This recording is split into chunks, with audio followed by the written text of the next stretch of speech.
Welcome to a new episode of our historical series.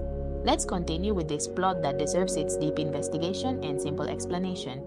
Through these chapters, we will be going back to understand some points. Many will think that the Trinitarians were the only movement in the history of independence.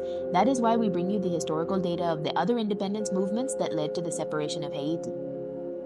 Prepare for an intriguing and action-packed narrative. At the end of 1843, the island of Santo Domingo was divided into two parts, the eastern side under the rule of Haiti.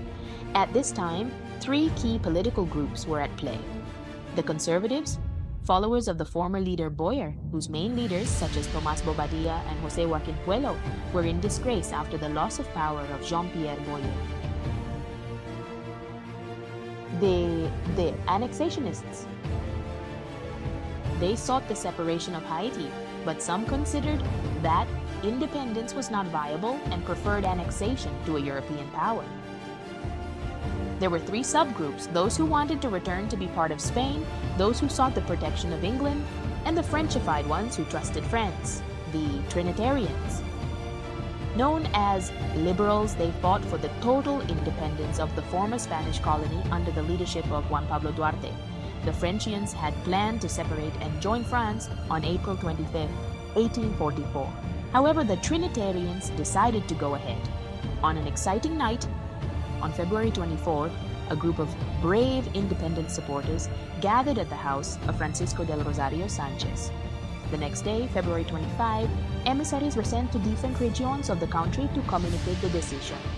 Victoriano Diaz carried messages to the brothers Pedro and Ramon Santana and Juan Rodriguez in Los Llanos.